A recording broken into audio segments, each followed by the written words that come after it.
Hello, everyone. This is what we doing today, baby.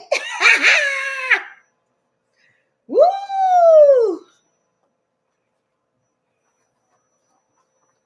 Here we go, here we go, here we go, here we go. Here we go. Here we go, here we go, here we go, here we go. That's the tarmac. Let me get my box. Why is my box not right? Because, I'm on top of this thing. I got everything plugged up. Everything plugged up like a mug. Let me get the box. Get the box.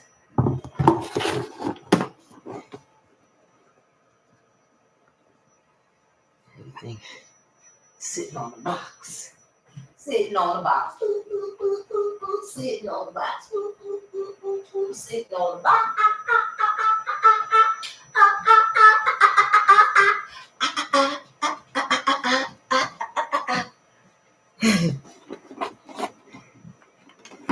Get this stuff out the way.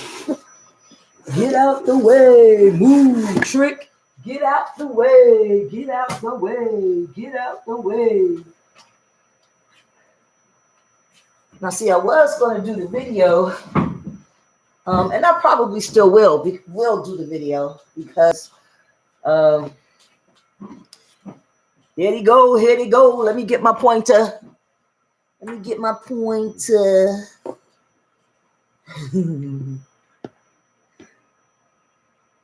Yeah, because I was about to make my dinner. Here we go. Where is this? See, there's these planes right here. So I don't know which plane it is. They lined up. Won't let me in. Lined up. You lined up. Won't let me out. All right, so I was going to do the follow-up to the video because what had happened was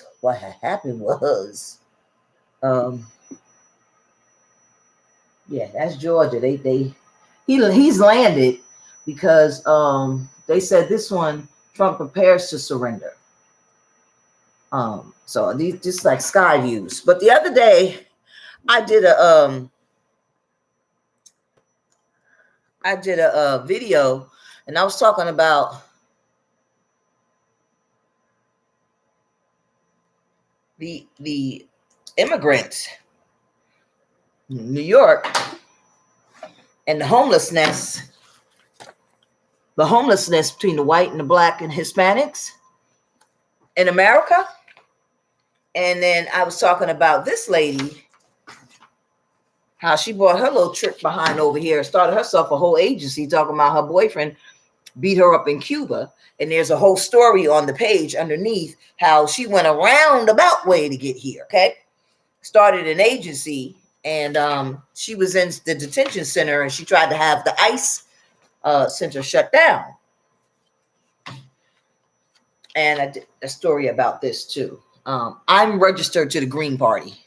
Side note, because I'm trying to help people get elected into office. I'm trying to help Cornell West get elected into office. And then I'm going to go back in my district and vote for people and register as a Democrat to help the people in my district get elected. In my district, nobody is running right now.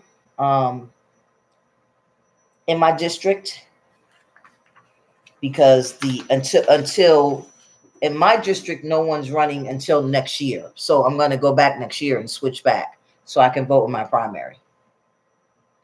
But my plan is to take and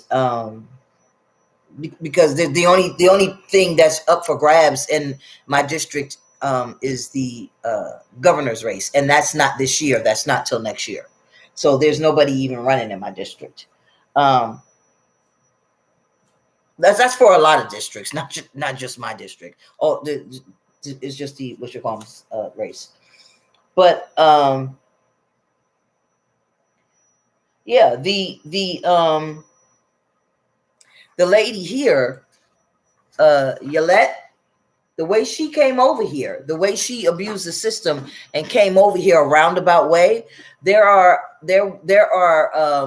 100,000 people put in for applications to come over here from all over, Venezuela, Cuba, or anywhere, all over, Jamaica. 100,000 of them, right?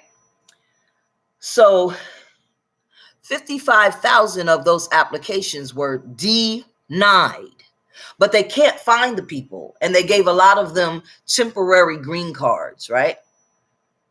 Then there are 55,000 of them that were approved, because if they went back to their country, the government was going to like kill them, because their husbands or their spouses, their wives or whomever, somebody in their family helped the United States. Now those people that are immigrants, they literally need to be in the United States, because those type of immigrants, if they go back to their country, they're going to be murdered. So they actually need to cut the line instead of getting in line and getting the asylum the normal way. That's what the program was for. The program where they let people come here and cut the line. Put in an application for emergency reasons, saying if I go back to my country, I'm going to be murdered because I helped the country. It's not for people like her that says my boyfriend beat me up. It's not for people like her. So I don't give a fuck if people got an attitude with me because I cussed this bitch out. I don't.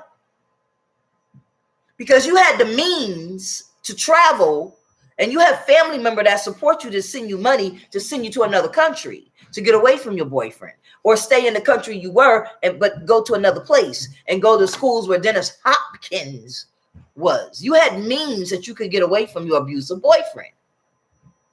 But you took somebody else's place, and their child's place, and their husband's place. You took that place to come to America to start a foundation to say, well, now I'm going to reach back and help them. No, that's not what the fuck you do. That's not what you do, because you helping the people you know, and the people that really, the 55,000 people that took a place, you took a place from those other people that really needed it. And in order for you to stay here, you got to steal somebody's goddamn ID, because now you in this country illegal. And you stealing the ID of people in America that are white or Hispanic, because you're not here legally. And the judge said no to you. Right? And you didn't go back. You didn't go back. You ain't going back. So you're either illegally here or you're illegally in Canada somewhere, floating around. That's what I'm talking about with people like that. So all of you who had an attitude with me because I made the video and videos like that about people like her and the people that are stealing the spaces and the men that are coming over here and raping women, fuck all of y'all. That's what I'm talking about. Fuck y'all that got a problem with me saying it. Because just like when I was younger, and I stood in the street with a bullhorn, and I stood there and I said, no, we're not going to let people sell drugs on these blocks. Yeah, we couldn't stand on every street. Because, see, the people who sell drugs and the prostitutes who sell their body, they don't go in the house, in the area where the homeowners are. They go where I could afford to live. They go where my kids want to walk around the corner and go to the corner store where the bodegas are. So I had to go with the other people who lived in those houses, and we went and stood on the corner where the drug dealers were. When they shot up each other where the fuck I could afford to live. I didn't own a house. I didn't own a store. I worked a regular job as a secretary, as a legal secretary, or whatever motherfucker title they wanted to put on it. And that's where I could afford to pay the rent with my 2 kids. So we had to get on the street and say, y'all not selling drugs here today. We was a part of DARE, D-A-R-E, with the police. And they parked the car, and we stood there and we sung songs. And the drug dealers walked away. That's what we did. So we could do that in this country. You could take over your block in your country and run the drug dealers away. Yeah, they came back. But we was right back out there again until we ran them out of action. For real.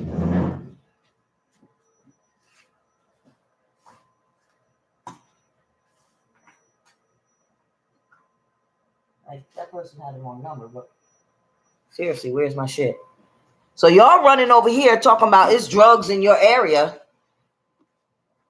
and it's drugs in your neighborhood, and they got guns as if. Yo, for real, where's my shit?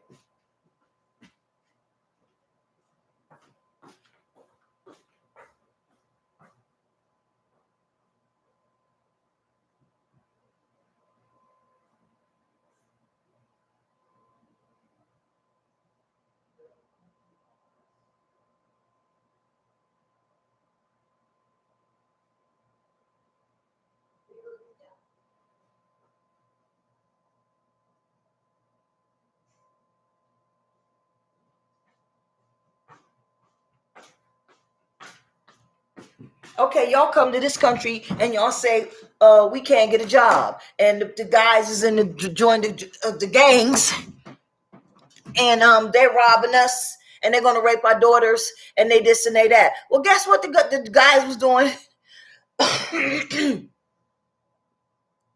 Guess what the guys and the ladies that was selling their bodies and strung out on drugs was doing? That we was chasing down the street. They had been to jail, and there was no programs in the neighborhood because nobody was investing in them. So they were selling drugs to get by. They didn't have no Lear jets to go get them drugs. And the girls that were selling their bodies, they didn't have no boats to go and get them drugs. But the drugs was in our neighborhood. So the government was making sure that shit was getting shipped in. Giving it to them to sell in the neighborhood. I don't want to hear it. This shit was coming from your country. They was doing it because nobody would give them a job because they've been to jail. They got a drug, a record. They could have shot us, but they weren't going to shoot all of us. So we worked with the police to take over a corner, block by block by block. Then we went to the city council. Hey, put something here. Put a community here. Put a community center here so the kids could have something to do. Give these guys something to do. Train them so they can have a job, so they can go somewhere and work and stop selling drugs. So do that in your goddamn country. Be a community activist. Be proactive. Help them. Don't come here in our country and lay on a goddamn street on a cardboard block and cover up in your fucking blanket. Put your goddamn life on the line for somebody else besides yourself. Don't come here 7 million deep and raise my goddamn taxes when my taxes are already being sent to your country in a treaty. The fuck? Lazy motherfuckers. They come here and call us lazy. No, you the lazy motherfucker because you're not willing to confront your government. Because you're not willing to show your kids how it's done. Yeah, my kids were out there with me. Ooh! Ooh! Ooh!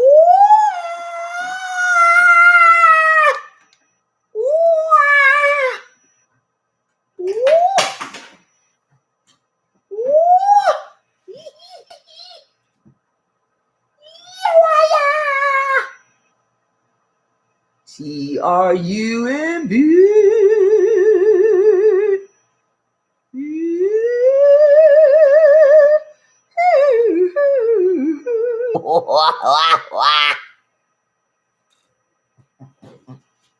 Been waiting on you all day. Like I said the other little short, this ain't E. Jane Carroll. You're not gonna put your fingers in America. You're not going to put your fingers in America. Put your fingers in America, you get arrested. Right, Trump? You get arrested. Put your fingers in America and you get a mugshot. Come on. Cost you a lot. Put your fingers up in her. Come on, get your mugshot.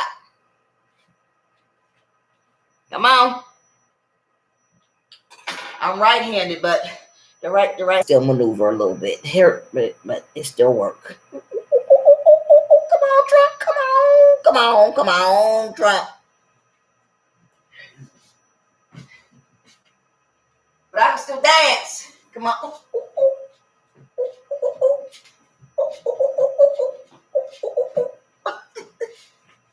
Come on. Pull old Big Daddy around. Probably had to borrow some gas money.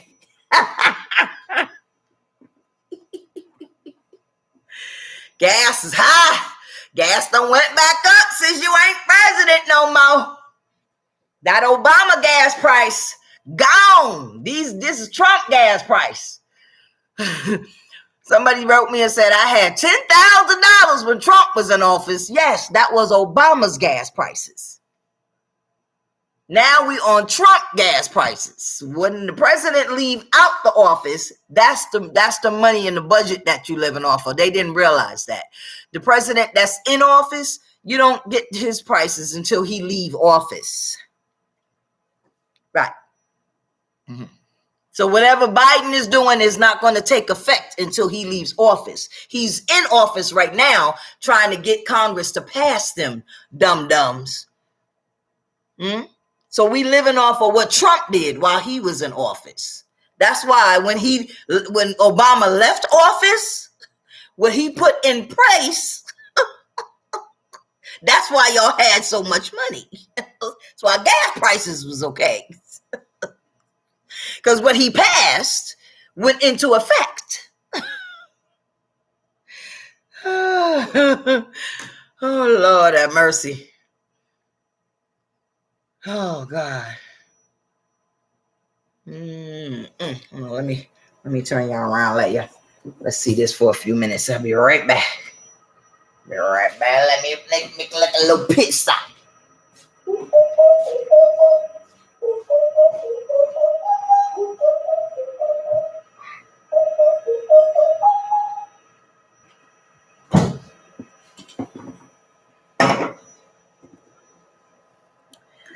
Sometimes people be calling me on my phone and they be asking for people.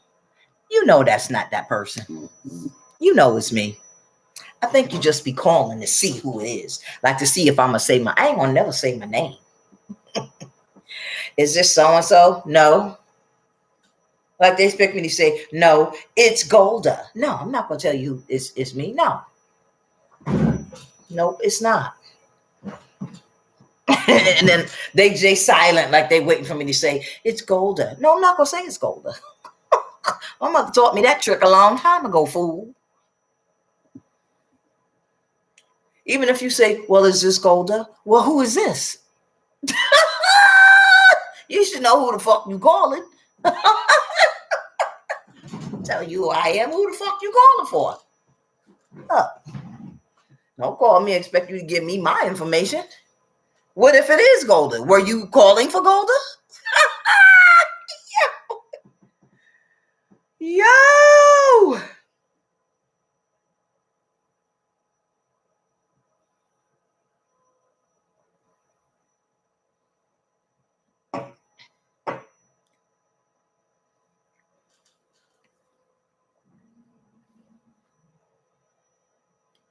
I can't wait to start losing weight as I eat a cup full of pudding. And now that I know why I'm not losing weight, oh my God, can't believe that.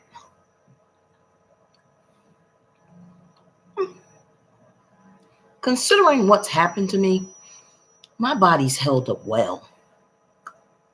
I could have been a lot worse. A whole lot worse.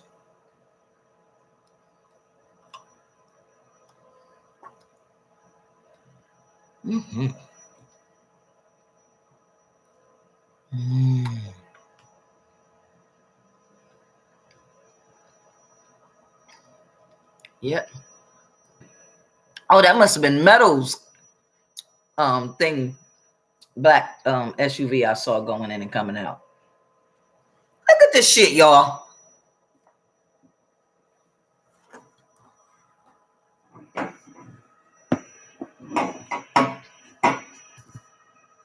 Mm.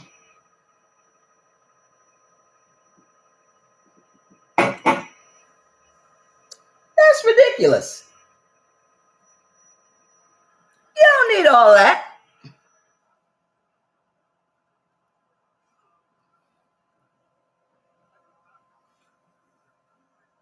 don't even need all that.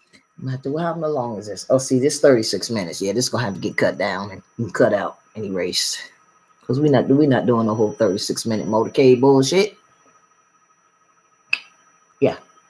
And then it would take 2 hours. 2 hours for the photo and shit.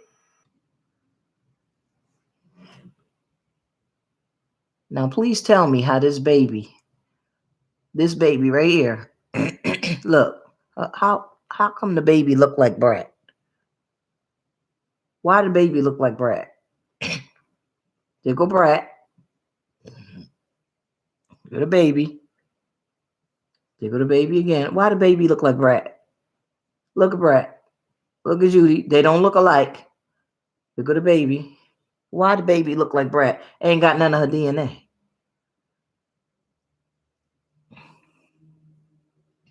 Look, that's Brat face. Got none of her DNA. Look at this. Did some of her blood seep in through the baby?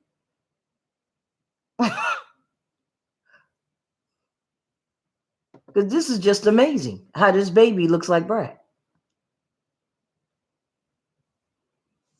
Or maybe some of the love seeped in. Because look at her. Her and her wife do not look alike. But this baby looks like Brat. I don't get it. Here go Brat. Even when she ain't got no makeup on, the baby look like Brat. Look. Look at that. Look. Look. How he looked like her. Instead of looking like her, because it's her egg. I think that they mixed up the eggs, and one of her eggs did survive. And they mixed up the egg. Look at that. Look at that baby, how it looked like Brat and not the mother. And then they use either a Hispanic, they say a Caucasian, because, you know, Hispanic people call themselves Caucasian for whatever term, whatever terminology. Look, now you see clearly these two women do not look alike. So when you use Judy's egg, here go Brat, even without makeup. Look, without makeup, the baby still looked like Brat. I think they just said that. So like nobody kidnaps the baby because, see, you could tell they don't look alike. I think they just saying that, look, this is Brat's baby. I don't care what nobody say. That's Brat's egg. And they did not use Judy's egg. Ain't no way they used Judy's egg. So that nobody don't kidnap the baby. I think they just said that the egg belonged to Judy. Because there ain't no goddamn way in hell that they use Judy's egg and the baby look exactly like Brat's twin. That must be a security measure that they said that the egg belonged to Judy. But maybe she loved the baby so much he just came out looking like her.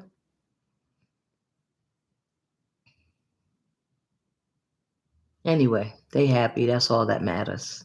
It's a beautiful, healthy, blessed baby boy, and it don't matter. Look at Brat face. Look at that Brat face. That's Brat, baby. Damn what nobody say. Whether he's her egg or not, it's still their baby. Look at that. What I think I sound like when I'm singing Mariah Carey, what I really sound like. Oh, I got to hear that.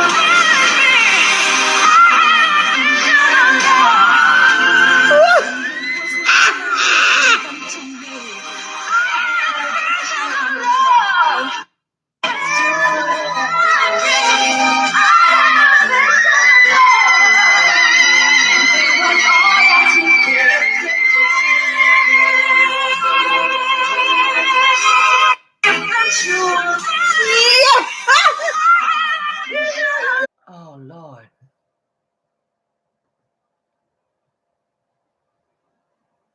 Oh, Lord. Oh.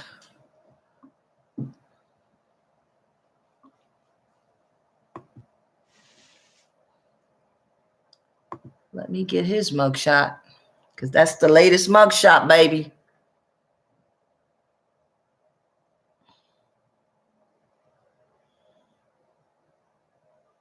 Why are you giving me this? Oh.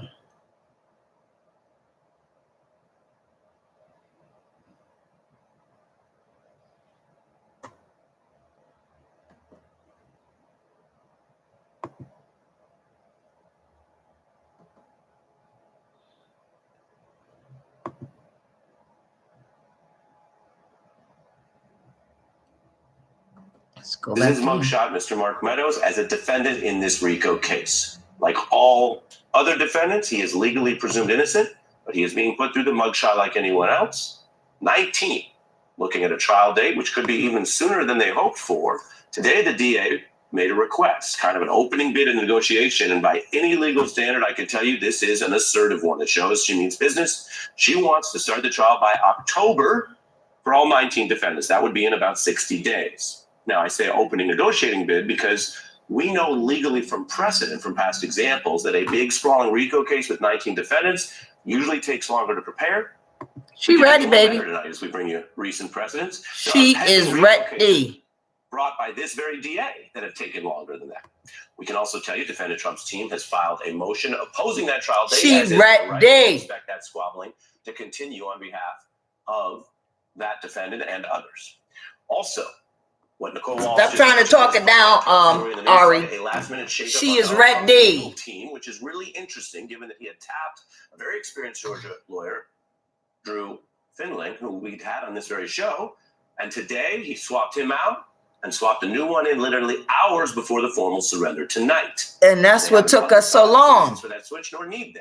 Everyone has the right to not only counsel, but confidential counsel decisions if they want. This is Donald Trump's fourth indictment, but tonight is clearly different than the other three that you see on your screen.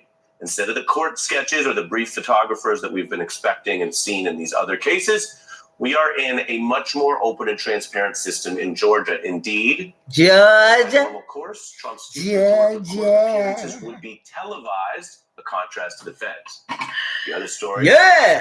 This is America. As Rachel Maddow and the whole team comes in at 7 p.m. Eastern, is how that booking unfolds tonight, whether we get a mugshot and whether Donald Trump as a defendant does or says anything as he goes in and out of that jailhouse, an environment that in the one sense is familiar. If you're watching this, you're saying we've done this before recently, 3 indictments this year. This will be the 4th booking for the 4th indictment. As you see some officers, it's a live shot. So we're seeing some officers pulling up here as they keep that area secure.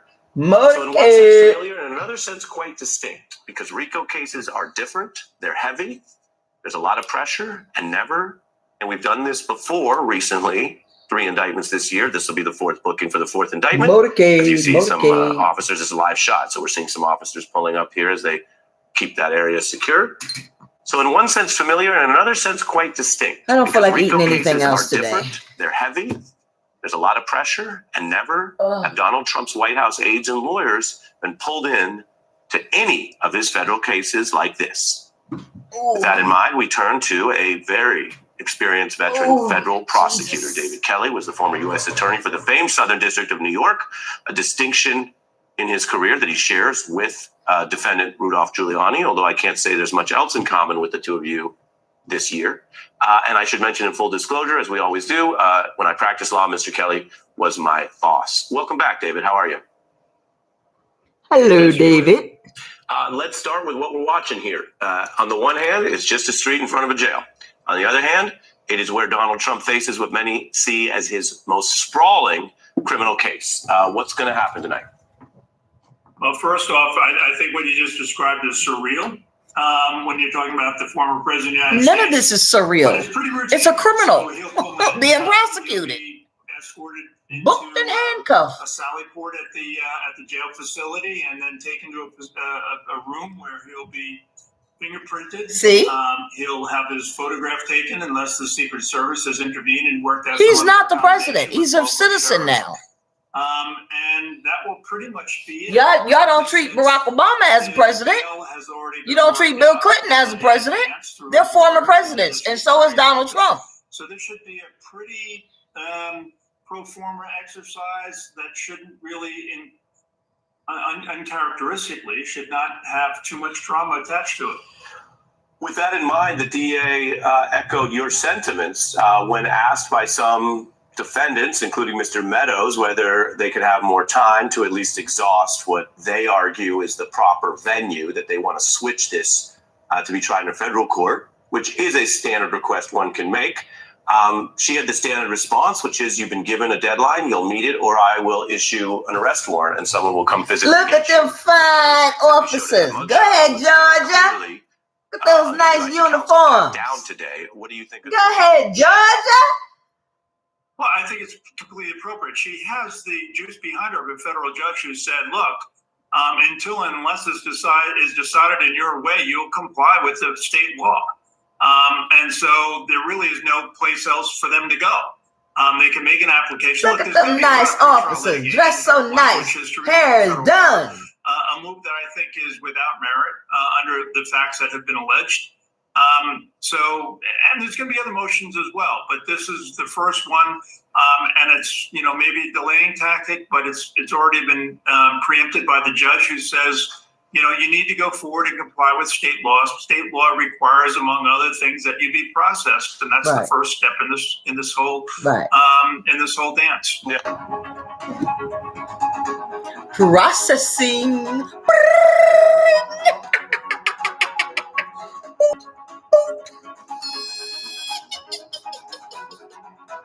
Ooh, come on, Donald. Can't put your fingers up the lady's skirt. Don't get processed. Oh, here he is. Here goes Sheriff right here. Here go Mr. Sheriff. He said we're gonna put him in. Don't put your fingers up the lady's skirt. You got to come in and get your fingers. Get your fingers dirty and get your picture taken. That's him right there. Look at him. Just a dirty old man. That's what you call a buzzard. You see that face right there? That's a buzzard. Y'all see that? Buzzard. Buzzard's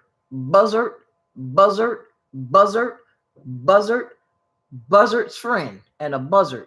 But this is Krispy Kreme buzzard. Y'all looking at him as president material. He ain't president material no more. He is just a buzzard. That's all it is. Nasty old dirty old ass buzzard.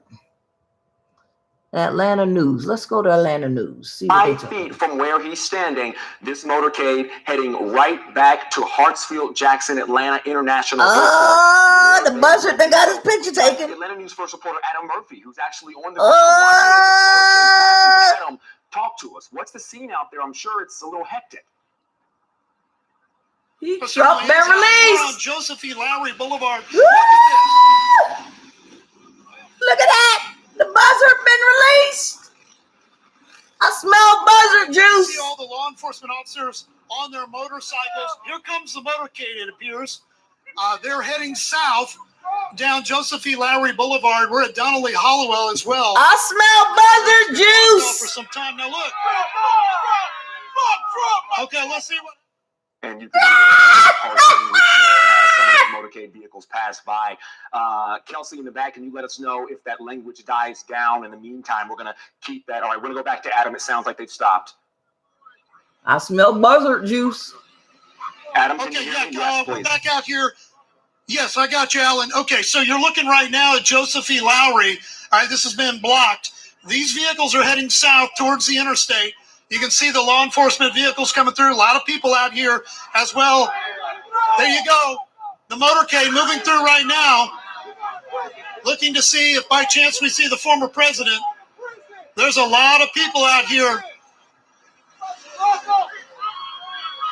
And they came through going north on this stretch of roadway not even about 20 minutes ago. So very quick process because we saw the motorcade coming through this area going north about 20 minutes ago. An ambulance. And now they're For headed what? south, back towards the interstate, back towards the airport. And you can see Georgia State Patrol, heavy police presence. No Y'all, one traveling down look this at stretch this. of roadway. A lot of people have been out here also Look at that. watching. I mean, we've heard people on both sides of the president commenting, some in favor, some against, obviously. It ain't that lot. It ain't no lot of people. We are here in the Bankhead area. It looks like we are going to get the all clear here shortly, guys. But you got 20 people. Joseph E. Lowry Boulevard at Donnelly Hollowell. Look at that. In the Bankhead area. But you did Look see at that. live right here on Atlanta News First. That's not a lot of President's people. motorcade moving south back towards the airport. We'll send it to you guys. We sure did, Adam. And now, as you Look wrap at that. up there, we've got our Atlanta News First chopper back That's live not a lot of over people. that motorcade. What you're going to see now is they make their way to Why the you got the airport. army barricade truck? Normal timing with a motorcade like that for the former president. He was They'll in get 20 to minutes and then Jackson out. Likely before 8:15. I would say at the latest 8:15 as they move at a high speed directly back to Trump Force One as he's coined his plane, the Boeing there, Trump Force One. So you heard Adam talking about supporters and Arrested, protesters for the booked, former released. president. This man right now is Woo! Republican field with Glory. polls about a 40% lead over the second place, which is Florida Governor Ron DeSantis, and he's got a 62% control of likely Republican Glory. voters for the Republican nomination. Good. for Knock 'em out. So this goes Knock 'em out, beyond Trump. just politics, though, and it looks like we might have lost the signal there from the Atlanta News First chopper. And we're going to work to get that back. This is another angle of the jail. I promise you right now. We Look are at that working to raggedy get that jail. shot I of the love it. motorcade back. Stay with us here as we get Oh, the that. jail look But like it's I cleared was out. saying, this is a man who is leading the Republican field right Yes. now. And a lot of Republicans across A pussy the country grabber. do believe that these charges, these investigations, these indictments are a hoax. They do not believe they are real. And then you have the other side of things. Here's the motorcade back, just as I promised. You have to understand that we are actually, I believe, we're maybe going to get a look inside the motorcade. Is that what I just heard? Yeah. And here we go. So this is Absolutely. a look from the motorcade as it moves through the streets of downtown Atlanta. This looks like towards the middle or the back of Look at that that. Just motorcade people where the here, former sparse- president is sparse traveling people. in one of those Sparse first people. Cadillacs, Not or a the lot. first SUVs, I should say, behind Not a that lot. police escort, that large number of It is basically because they stop people corresponding agencies from being on the around street. area, likely a lot of Fulton County Sheriff's Office deputies. I'm sure So getting they're just help out from the Atlanta taking Police pictures with Department their as camera well. because you But stopped them. you guys right now are living you're blocking in the street. history as residents of Atlanta, residents of Yeah. Georgia, as we get a look, Tracy, from Yeah, that's all. literally inside the motorcade where the former president is traveling. You, back if you hadn't There's stopped members people, of the press that are traveling they with wouldn't the even be former out there. president, and that's how we're able to get this very unique perspective here. And Alan, to Stop your trying to point make of it what seem you were like people are talking out in and terms of, coming to the see Trump. They're Republican not. Party really essentially being Donald Trump's It party. is. You know, a number of candidates last night at the debate Look, said you they stop would still, people from actually, the traveling, majority so of it course too, there's said people that at they the would corner. Still back Donald Trump, even if he's Yeah, convicted. so you block the street, And of so you course, stopping people, this and now they want to here in stop and Georgia, see the what's fourth going on. Indictment for the former president. But the question now is, as the former president heads back to Trump Force One at Hartsfield Jackson Atlanta International Airport, what happens next? So the booking process has already happened. Heading back to New Jersey, heading back to his Bedminster Golf Club there. He has an estate there that he used as kind of a second home during the presidency. From what we are told, no events expected at his club upon his return. But you know what? He is Donald Trump, and Donald Trump does what Donald Trump does. But part of this process, he has been barred from communicating or using social media to target any of the co-defendants. So no doubt the judge, many judges will be watching that to make sure that does not happen, that there are no threats or veiled threats. But at this point, we are still waiting for possible anything else that could happen in this case. A judge could choose to arraign, the other defendants, the other 18 defendants, or possibly allow them to waive their arraignments altogether. So, we will see what happens from here. We are still waiting for a number of co-defendants to turn themselves in. And you mentioned that arraignment. You're absolutely right. The judge could choose to waive that arraignment for some or all of those co-defendants. But at the same time, this could be a virtual arraignment. He could decide, I want to have this arraignment, Judge Scott McAfee. I want to have the arraignment, I should say. But you don't have to actually come here. You can do it virtually, which is something I'm sure if that arraignment is going to happen, these co-defendants are likely going to aim for sure. But let's bring in somebody who knows, a lot more about this legal component of this than I do. Atlanta News First anchor and attorney Joy Lim-Nakrin, who's been following this case. Release the Kraken. Now. So Joy, we're watching. Release the Kraken. One side of our screen, we're watching from the Atlanta News First chopper. We might not get the picture till tomorrow. So all this yapping, 12 minutes I'm gonna have to cut this out because this is far from over. There's no true deadline. It's already an hour. When this is going to end. What comes next? Yeah, you're right. It's far from over. And I also want to just let our viewers know I have with me right now criminal defense attorney Jay Edward Shipp, who is very, very familiar with this process, has numerous clients that he's represented at the Fulton County Courthouse that he's, had to help along through the booking take the process at picture? Fulton County Jail. You're talking a little bit about the arraignment process, which is where the charges are formally read and the defendant actually enters their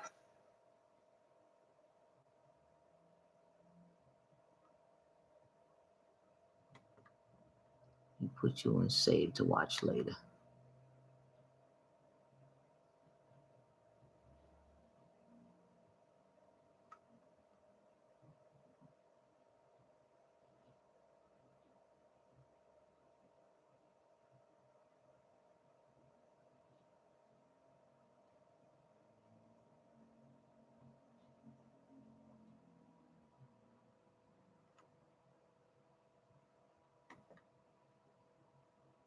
So what's the district attorney? I mean, you worked alongside her. What is she doing as all of this? It seems controlled chaos, I guess, is the phrase we would use right now. I mean, is she just going about business as usual? What does that look like for her? I imagine she's in her office. I know she's got a separate complete unit wing there at the DA's office. That's aside from the normal other prosecutors in that office. So I imagine she's there with her team, monitoring what's going on, probably speaking with Sheriff Labatt to make sure that everybody is turned in and that there are no issues. I imagine the clerk, it's a new clerk actually, Shay Alexander, is probably a part of that to make sure the paperwork goes through and bonding. He will have a booking ID number tonight, so making sure all those things are connected in the clerk's office, dealing with logistics. And there you can see the motorcade entering the grounds. Of course, we are waiting for him to actually work. And I should note, as we're covering this, and it is remarkable to watch this motorcade, to watch his plane land, to watch him make his way here. I mean, Trump himself has been not downplaying this. I mean, he has certainly seen how he uses these exact moments to his political advantage, Sarah. I mean, you covered him when he was in the White House as well. And he was posting today, what the time proudness that he had being the president, reduced down to being a goddamn criminal that he is. We love some timely guidance, I guess. Yeah, but he does use these. I mean, all the times he wrongly accused people and made them criminals. I mean, that's one of the questions about. Come on, criminal. This sort of. Come on, criminal. Not in this case, right? It's sure. Yes. What time is this at? 1:15. But you're also. Come on, criminal. There's no doubt that he's going to use on promotional material. He's going to use on fundraising material. I believe he made a fake mugshot in the past that he used. Now you can use your real one. And I think that, that's one of the things that's gone into consideration in his previous 3 arrests, where he has not had a mugshot, is do we really need to do this when we're talking about a former president of the United States? Yep. We know what he looks like. Yep. It's not about what you look like. Person this week that has come in here, but it's not just Trump who has gone through this exact process of the. Come on, criminal. Private plane. Is that you a criminal? Meadows came in. And when you get convicted, what are they going to say? Don't have your goddamn picture on file? Rudy Giuliani coming in yesterday. Y'all assuming that he not going to be found guilty. Don't assume nothing. And Put the former picture Trump on officials file. in the U.S. government that have come through this Fulton County jail in the last few days is remarkable in and of itself. Oh, absolutely. It's unprecedented. It's nothing like I think It's any jail has ever unprecedented. seen. It's Certainly, I unprecedented. know Atlanta and the Rice Street has Put never the seen. picture on And I know a file. lot of What you work gonna do if effort he has found gone into guilty? making sure Take his something picture then? goes through No. without a Put hitch. that shit on But file. it'll be interesting to see what happens inside that jail because again, it is the Fulton County Jail. And you know this jail well, but for people at home who aren't watching who haven't been to Atlanta, I mean, can you just remind them, the Justice Department has opened investigations into this jail because of the humanitarian conditions. They've called it a humanitarian crisis, the sheriff had. I mean, can you just speak to what regular people who go into this jail experience? Yes, I mean, it is overcrowded. There are not enough beds for inmates. And so at the height of COVID and recently, Come on, people were sleeping criminal. on the floor. Come on, They didn't have criminal. masks at one point.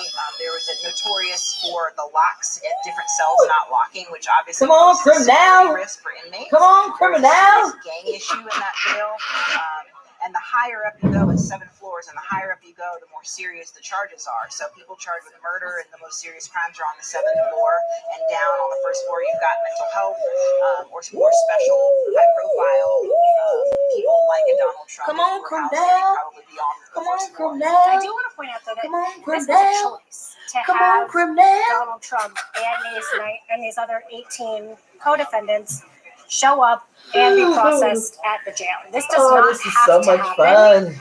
It commonly does So for much most good defendants in news. this case, but there are other ways Come on, that criminal. defendants can be Come on, arrested, criminal. can be criminally processed. And this was a choice that the sheriff made, that he wanted all of these defendants, in consultation with the district attorney, to go through this process close to what a normal criminal defendant would. So what would the other options have been? So my understanding, one, is that there's an option that is at the Fulton County Courthouse that is very uncommonly used, but is a possibility.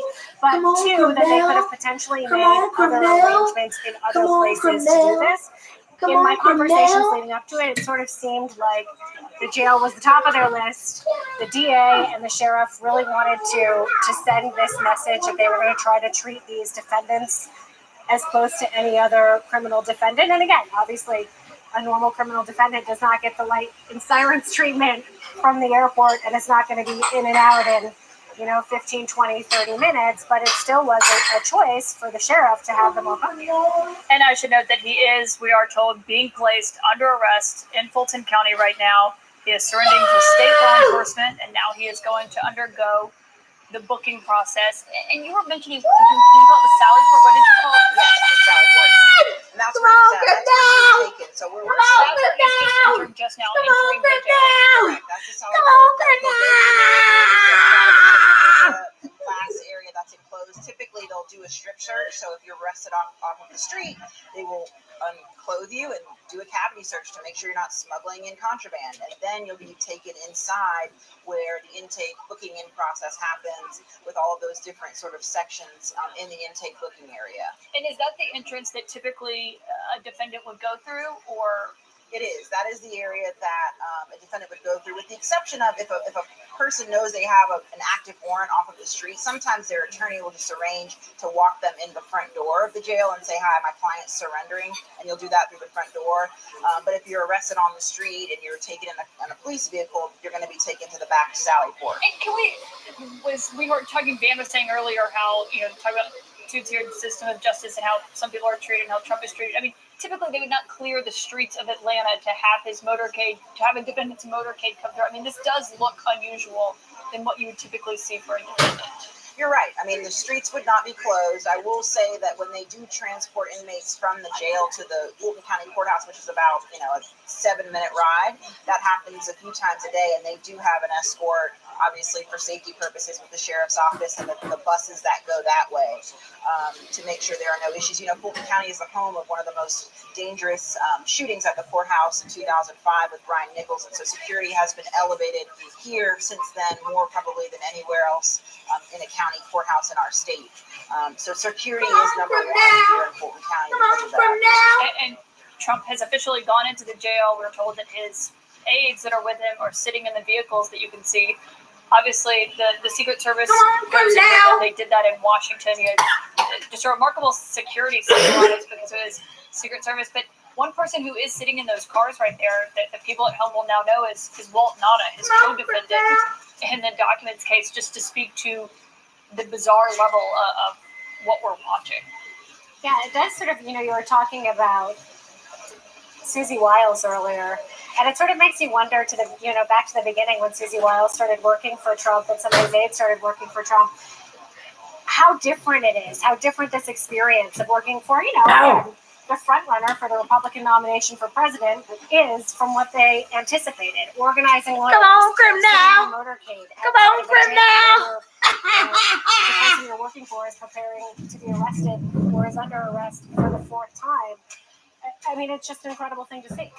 Yeah, Jake, I mean, you've covered a lot of campaigns, covered the White House. Safe to say that is not typically what senior advisors on campaigns are tasked with doing, making sure that you have the right attorneys for your indictments. Come on, Grim now.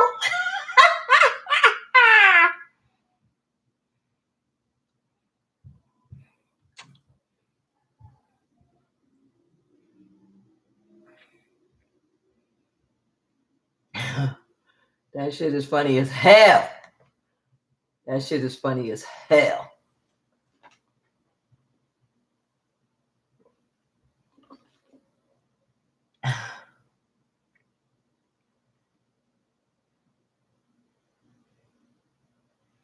Come on, Grim now. Baby. Yes, Lord.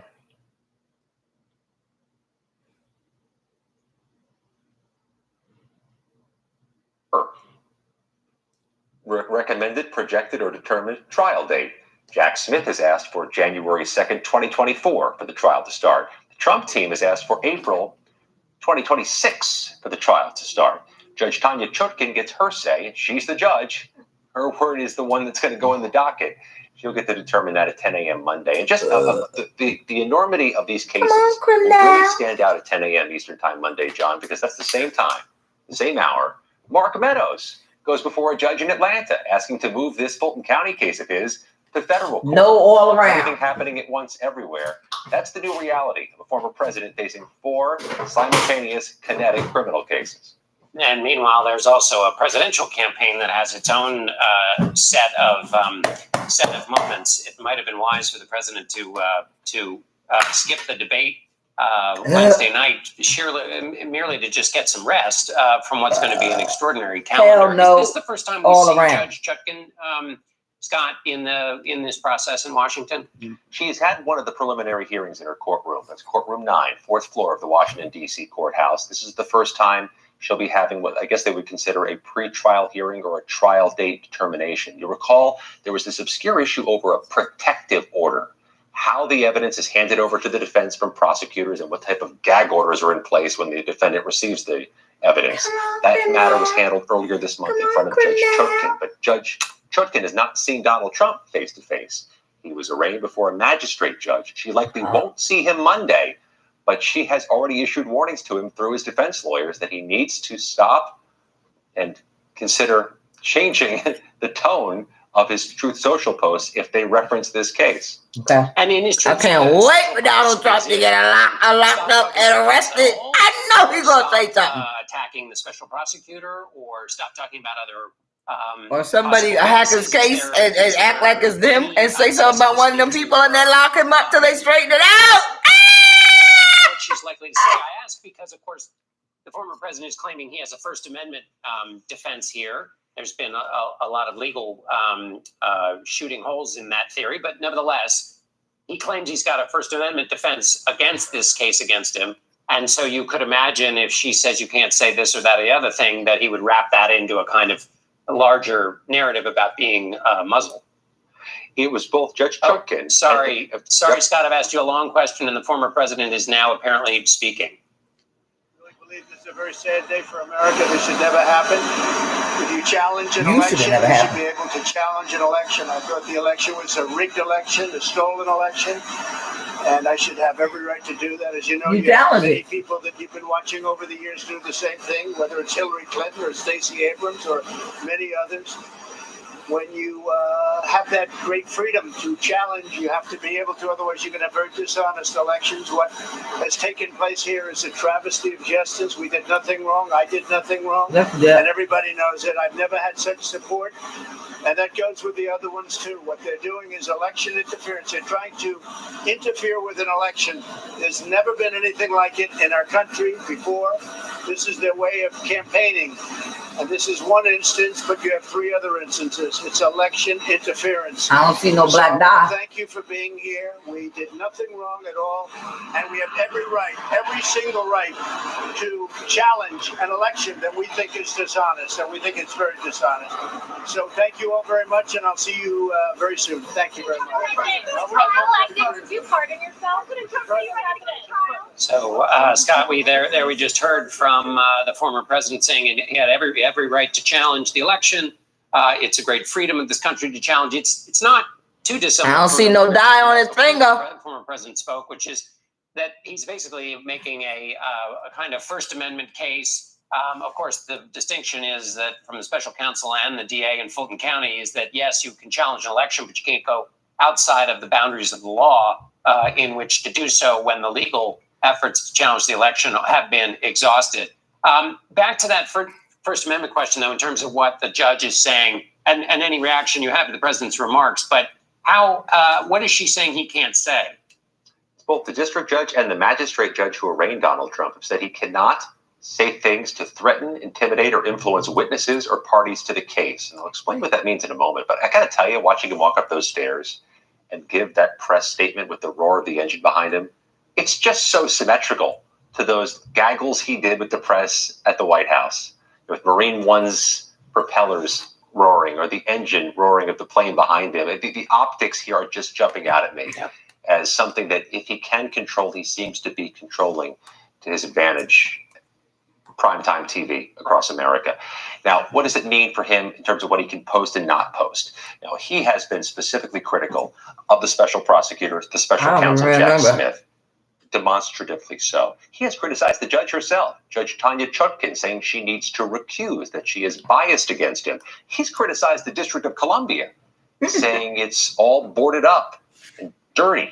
Judge Chutkan, by my reporting, is one of the champions of the District of Columbia, a big supporter of the city, its residents, and its civil servants. We're going to find out Monday what all that means when Judge Chutkan gets the attorneys in front of her, gets to talk about Trump's statements, and talks about a trial date. Again, she has emphasized that she's willing, if not eager, to move the trial date earlier on the calendar if those types of statements are made. There have been statements he's made along those lines since she issued that order. So you do have the prospect here that Jack Smith gets the date he wants from her. January 2nd, 2024, potentially a date that ends in 2023. We find that out Monday, 10 a.m. Eastern Time. Scott McFarland, thank you as always. And now CBS News political director Finn Gomez joins us on the phone from Atlanta. Finn, you were traveling with the motorcade. Stop playing with him. Stop giving him special treatment. Y'all say shit and y'all don't hold up to it. Very loud here in the department. Former President Trump, he's been in the motorcade with us as he went to Fulton County Jail. And just spoke briefly to press. He did not take any questions. And as you summarized earlier, John, he really did not say much. Essentially rehashing some of what he had, some of the talking points that he said previously.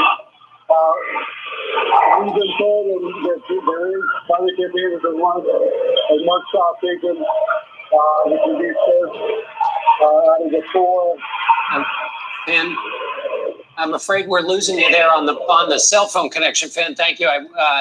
The mugshot was taken. Now we'll see whether they use it to fundraise, as they sort of did after the Manhattan indictment. Finn, thank you. It remains to be seen Donald Trump's ongoing legal battles will affect him in 2024. They seem to have helped him so far, but we're going to bring in Anthony Salvanto, CBS News Executive Director of Elections and Surveys. Anthony, give it to me, baby. I want to start with a give it to me, baby. Meta question, which give is it to me, baby. Give it to me, baby. Give it to me, baby.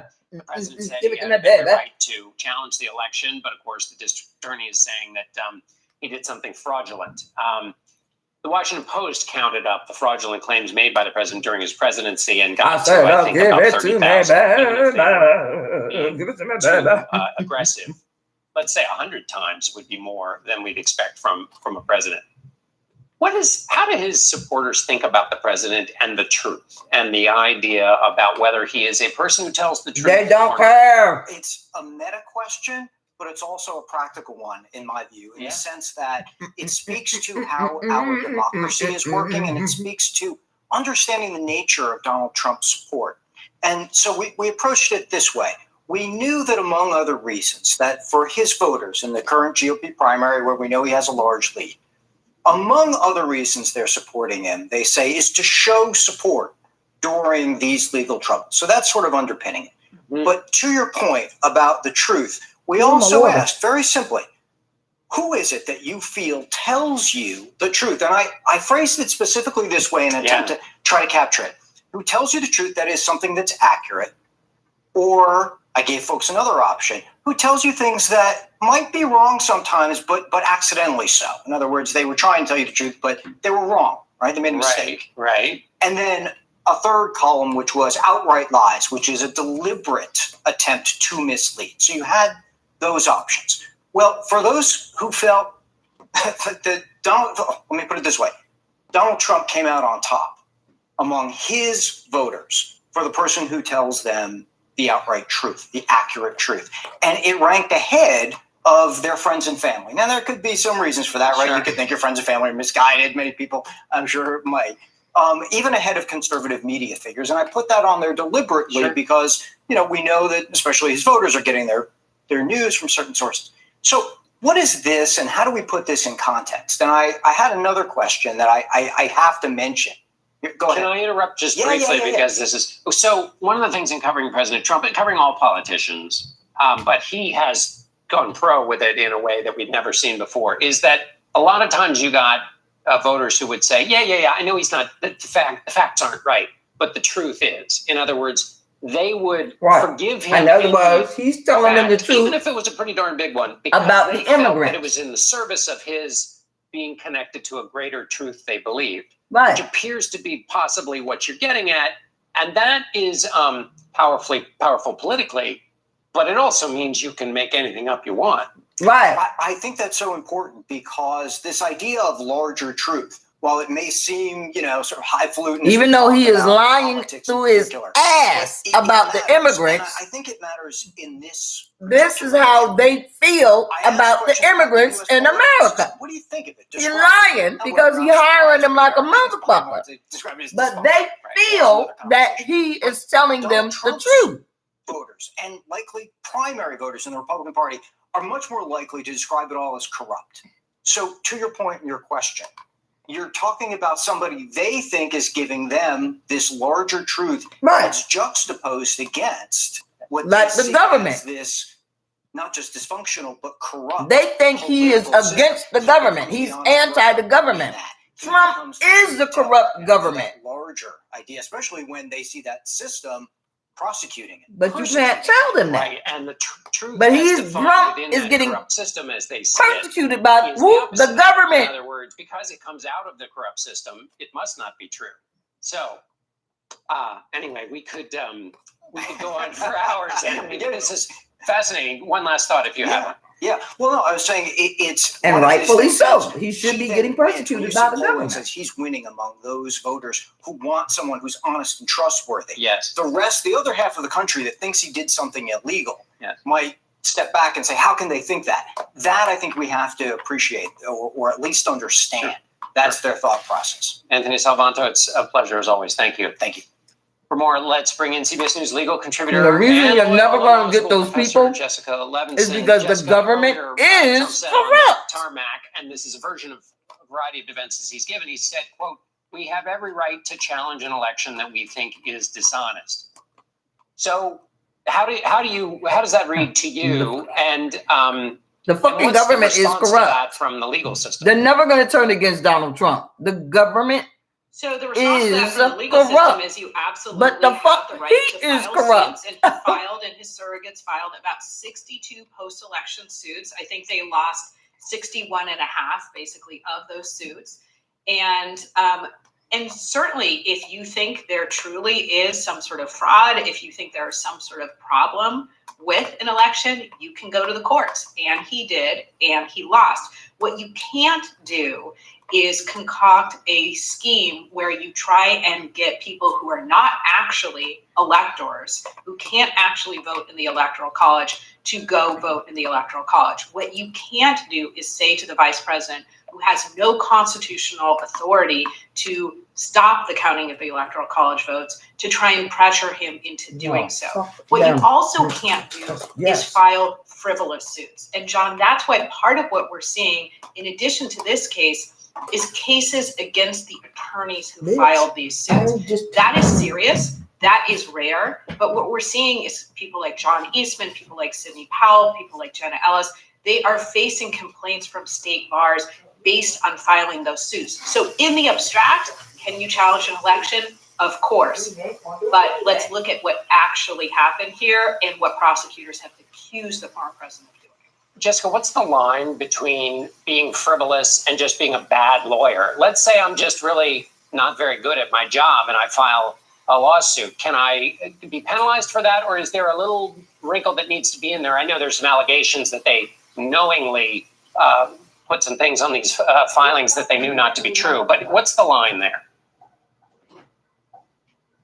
Yes, and I think you were exactly right to separate those two things. There's a difference between filing a suit, which you can file, and then making false statements in court. False statements like, we know that there is fraud, or proof of fraud is absolutely coming. But you asked me, what's this line between I'm just a bad lawyer, I'm going to file a lot of suits and see if something sticks to the wall, basically like pasta. And there are lines. You have to have a good faith belief that your client could succeed. And you don't have to have proof beyond a reasonable doubt, but you have to think that if the allegations in the complaint are true and you believe them to be true, then your client can succeed. So we do have a standard for this. Jessica Levinson, thank you as always. We are going to take a quick break, and when we return, we'll have more coverage and analysis of Donald Trump's surrender in Georgia. You're streaming CBS News Primetime.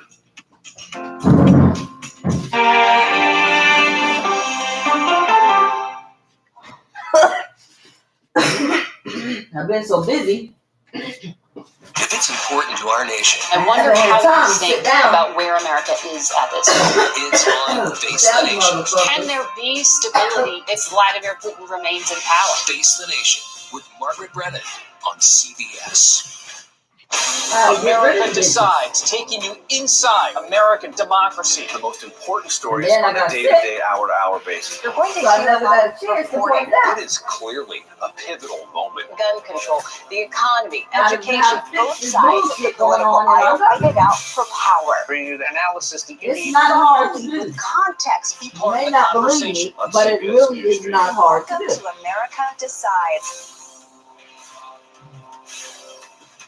An original documentary from CBS. Like, for instance, AOC, Katie Porter, we know Corey Bush. Black Twitter is just us being in fellowship with each other. There's some new ones in there. You don't want to be left out of. We know that they are to people. recognize the power of activism on Twitter. Based on that one tweet, the hashtag #OscarSoWhite was trending around the world. We know that there's some people who are keepers, but I haven't had time to go and finish doing it. Who are the keepers and who are the ones that's got to go? All right, I was looking specifically to see if Donald Trump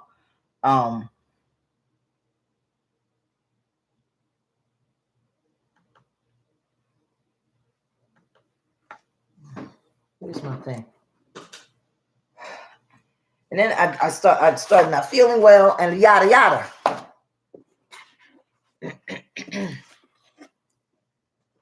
He's been released and yada yada yada.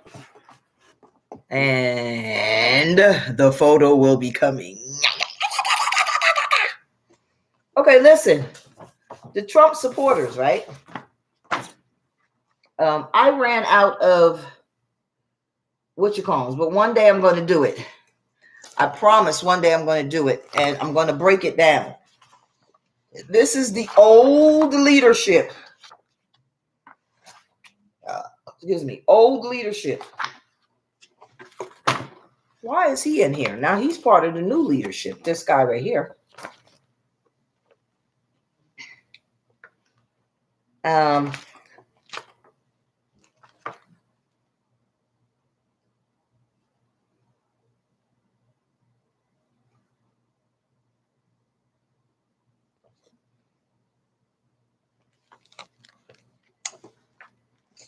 Remember, Democrats 220, Republicans 211, Independents 0, vacancies 4. What I was telling you about, how I went on there and it says their names, committees, co-chairs. Oh, I keep calling him David Clyburn. Damn, his name is James Clyburn. Democratic leadership, Republican leadership, right? And on my other video, she ain't there no more. It's who's the one she picked? But she handpicked him. Who's the black guy? Jeffries, Hakeem Jeffries, right? And then Clyburn and Catherine Clark and all these people. And state by state is one of my projects that I was supposed to be working on over the goddamn summer, and then find out what state they are. Email everybody the question, find out what their stance is, send one email to everybody, see who answers me back, and publish that shit in a short video on my YouTube channel so everybody can see it, so that you know who the fuck to vote for, who is a conservative, who is a progressive, and who is a moderate. Here is the bigger, thicker one. Right? But like I said, I ran out of ink and I couldn't print their pictures because I want you guys to see their pictures. Who's running, who's not running. And so this is what I'm telling you. People keep voting for Donald Trump because we got these motherfuckers in office. Now, some of them did not run again. These are the Democrats and these are the Republicans. And I want their pictures. I had to buy some more ink and print their pictures. And the new people who just got in the House of Representatives and in the Senate. So it's a project that I'm working on so that I can send it to put it in here, make a 5-minute video or max maybe 10. I'll try and keep it to 5 minutes so that everybody in America can know who we are voting on state by state. State by state. And I'll take the goddamn video and I'll hold it up and I'll just show you their pictures like this so that you have their name. And when you see the name underneath, you know how I put in that little blurb that I always put that my channel is for adults? I'll put their name. Yeah, in this section, I'm just going to take this section and cut it out. This section that I'm talking about right now and do a separate video, 5-minute video. And I'm going to have their name and say, this person needs to be voted out in your state. And you need to put in a progressive in your state that nobody has heard of,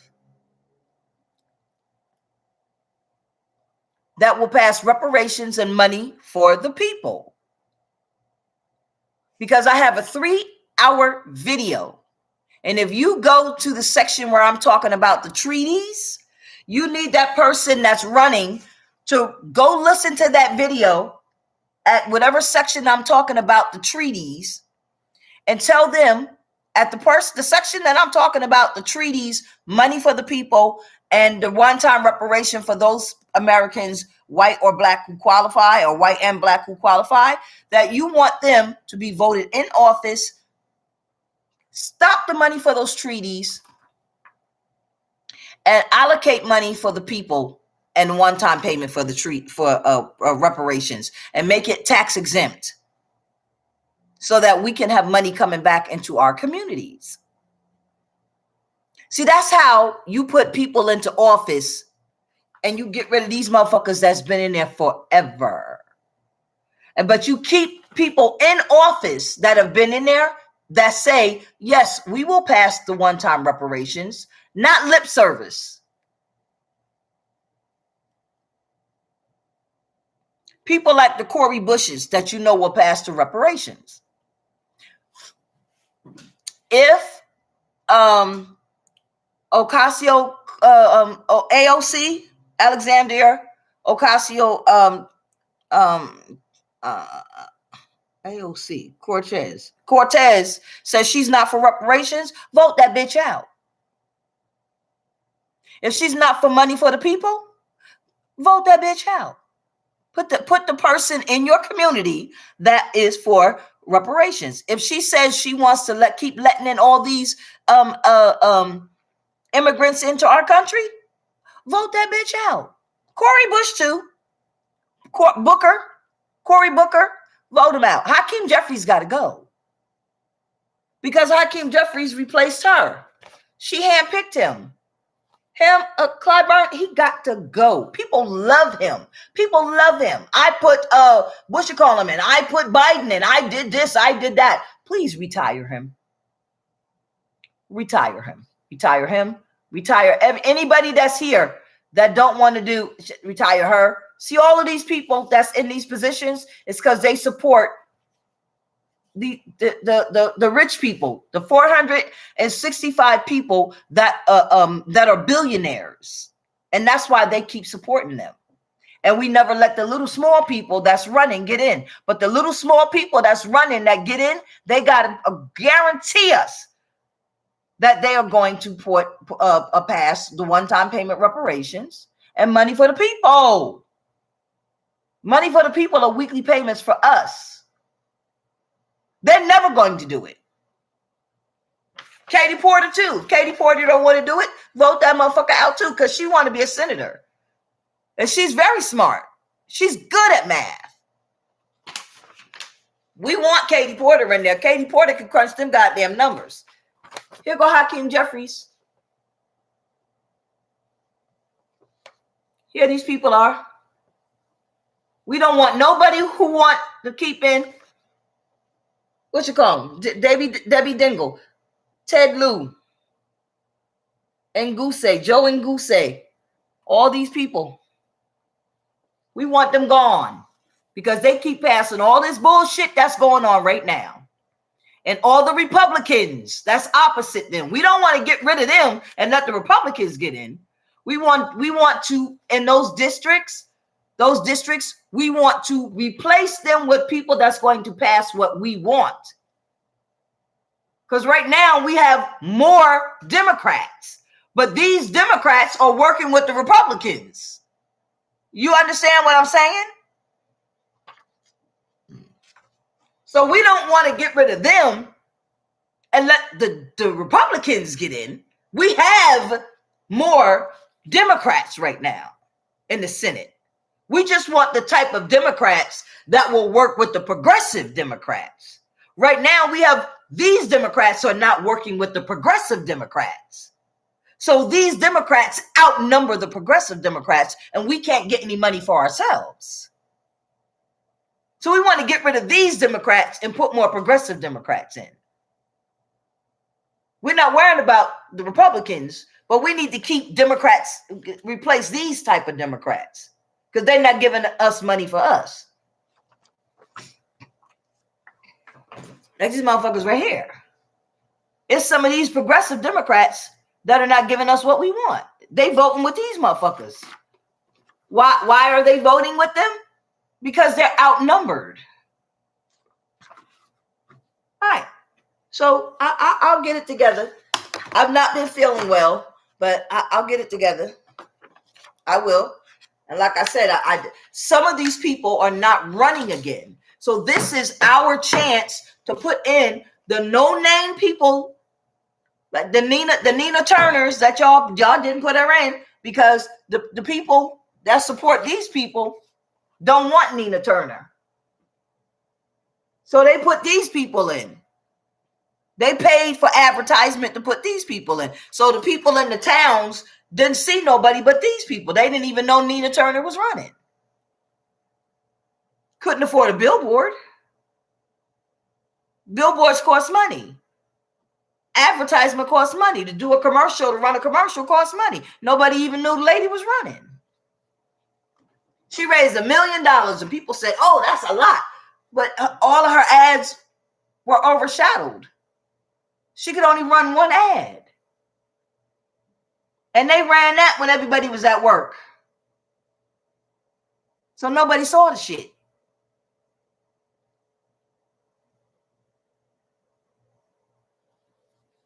Couldn't afford to run it. Cost $881 million. She ain't got that. Just everybody donating $5 here and there. They doing the exact same thing to Katie Porter because they want who? Adam Schiff. And Adam Schiff wasn't even at the meeting to make sure you motherfuckers had water. But Katie Porter was there. She out here asking people for $5. But Adam Schiff ain't out here campaigning for nothing. Why? Because these motherfuckers is paying for him. The people that pay for them is paying for Adam Schiff. He ain't got to worry about fundraising.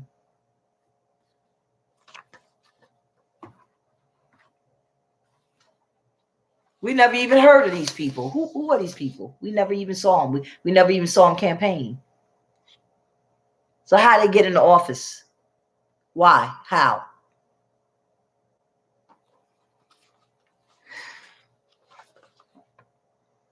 Who are these people?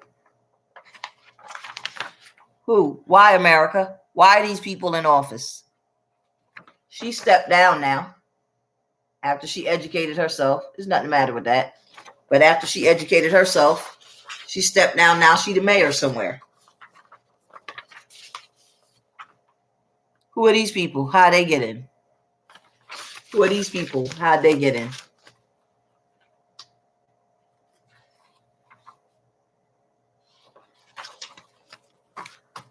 Who are these people? How'd they get in? Y'all know this bitch.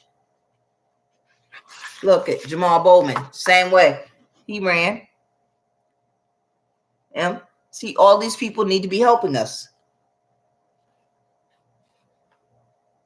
They let her get in the same way. This is Chantel Brown. This is the one that beat out Nina Turner. Here's Cori Bush. Here she is. So, like I said, I ran out of ink eventually. But this is what happens. Here's James Clyburn. This man.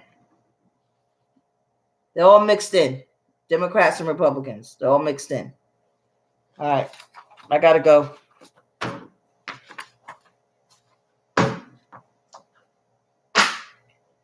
All right, y'all. Have a nice night. Because this video is long as hell. So, I got to boogie woogie. But eventually, I'll get around to doing it. And hopefully, people will stop watching my silly videos and pay attention to my serious videos. Because y'all can sure push the button for the silly ones. But the ones that are serious, the ones that y'all need to be paying attention to, y'all don't.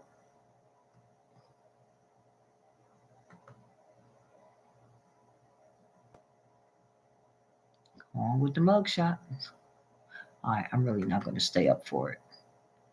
But I would love to see it before I go to bed.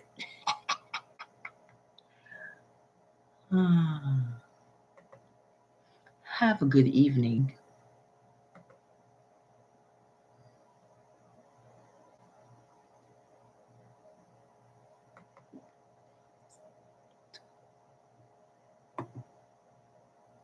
Boy, I got a lot to cut.